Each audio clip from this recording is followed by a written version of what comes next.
ഇപ്പോൾ മുഖ്യമന്ത്രി പിണറായി വിജയൻ തത്സമയം മാധ്യമങ്ങളെ കാണുന്നു. തത്സമയ ദൃശ്യങ്ങളിലേക്ക്. നമ്മുടെ ലോകത്തുണ്ടാകുന്ന പുരോഗമനോന്മുഖമായ മുന്നേറ്റങ്ങളും അവയെ ആസ്പദമാക്കി നടപ്പാക്കുന്ന വികസന പ്രവർത്തനങ്ങളും എല്ലാവരിലേക്കും എത്തിക്കാനാണ് സുസ്ഥിര വികസന ലക്ഷ്യങ്ങൾ ആഗോളതലത്തിൽ തന്നെ നിശ്ചയിച്ചിരിക്കുന്നത്. അവ നേടിയെടുക്കാൻ പ്രതിബദ്ധതയോടെയുള്ള പ്രവർത്തനങ്ങളാണ് ഇവിടെ നാം നടത്തുന്നത്. 2030 ലക്ഷ്യപ്രാപ്തി നേടിയെടുക്കാൻ ഉദ്ദേശിച്ചുള്ള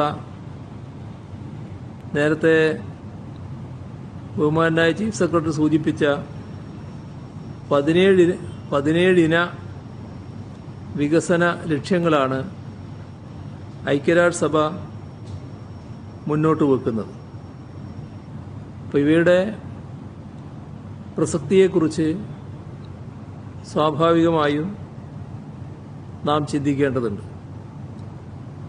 വിഭവ സമ്പാദകർ എന്ന നിലയിൽ നിന്നും വിഭവ ഉൽപാദകർ എന്ന നിലയിലേക്ക് മനുഷ്യർ മാറിയപ്പോൾ ലാഭാധിഷ്ഠിത താൽപ്പര്യങ്ങളും വിപണി താൽപ്പര്യങ്ങളും വിഭവ സമാഹരണത്തെ സ്വാധീനിക്കുകയുണ്ടായി. അതിൻ്റെ ഭാഗമായി സമ്പത്ത് ചില പ്രത്യേക വിഭാഗങ്ങളിലേക്ക് മാത്രം എത്തിച്ചേർന്നു. ലോകത്ത്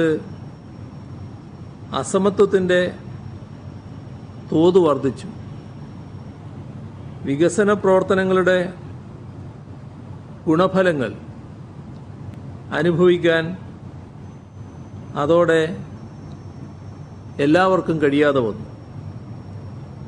അതായത് ഈ വികസന പ്രവർത്തനങ്ങളെല്ലാം സമൂഹത്തിലുള്ള ഒരു ചെറിയ വിഭാഗത്തെ മാത്രം ലക്ഷ്യം വെച്ചുകൊണ്ടുള്ളവയാണ് എന്ന നിലയിലേക്ക് പരിമിതപ്പെട്ടു.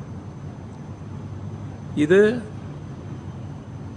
ലോകത്താകെ കാണാൻ കഴിയുന്ന ഒരു പ്രതിഭാസമാണ്. ഈ അസമത്വങ്ങൾ എന്തിൻ്റെ ഭാഗമായാണ് വർദ്ധിച്ചു വരുന്നത്? അതായത് സമ്പത്തുള്ളവരിൽ കൂടുതൽ സമ്പത്ത് കേന്ദ്രീകരിക്കുന്നു, പാവപ്പെട്ടവർ കൂടുതൽ പാപ്പരീകരിക്കുന്നു.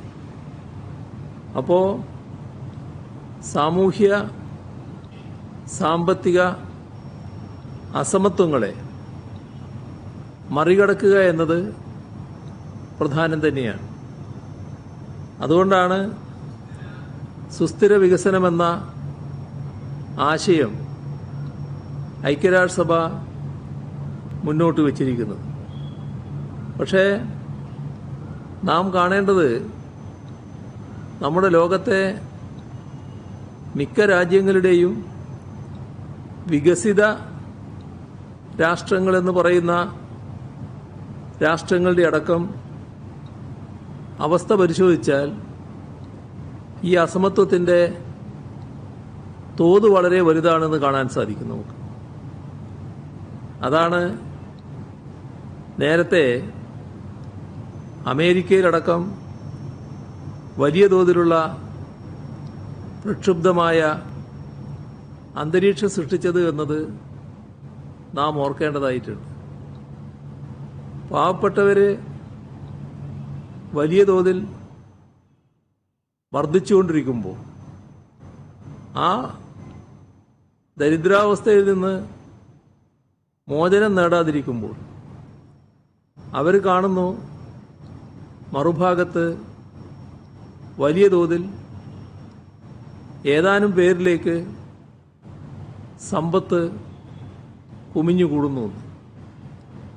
അതിൻ്റെ ഭാഗമായാണ് ഒരു ഘട്ടത്തിൽ ലോകമാകെ ശ്രദ്ധിക്കുന്ന തരത്തിലുള്ള പൊട്ടിത്തെറി അമേരിക്കയിലടക്കമുണ്ടായത്. ഇപ്പോൾ നമ്മുടെ വികസന പരിപാടികൾ എന്ന നിലക്ക് മുന്നോട്ട് വച്ചിട്ടുള്ള ഇനങ്ങളിൽ വിദ്യാഭ്യാസം, ആരോഗ്യം, തൊഴിൽ, ദാരിദ്ര്യ നിർമ്മാർജ്ജനം, ജലസുരക്ഷ, പരിസ്ഥിതി, ഊർജ്ജസുരക്ഷ, ഊർജ്ജ സംരക്ഷണം, ഇത്തരം കാര്യങ്ങളിൽ വികസന പരിപാടികൾ ആവിഷ്കരിച്ച് മുന്നോട്ട് പോകലാണ് ഉദ്ദേശിക്കുന്നത്. ഇതിൻ്റെ ഒരു പ്രധാനപ്പെട്ട ആപ്തവാക്യം ലീവ്. മുഖ്യമന്ത്രി പിണറായി വിജയൻ മാധ്യമങ്ങളെ കാണുകയായിരുന്നു. തത്സമയമാണ് പ്രേക്ഷകർ കണ്ടത്. സർക്കാർ ജീവനക്കാർക്ക് മുന്നറിയിപ്പുമായാണ് അദ്ദേഹം രംഗത്തെത്തിയിരിക്കുന്നത്. സംസ്ഥാനത്തിന് കളങ്കമുണ്ടാക്കുന്ന പ്രവൃത്തികൾ അംഗീകരിക്കാനാവില്ലെന്ന് പിണറായി വിജയൻ ആവർത്തിക്കുന്നു.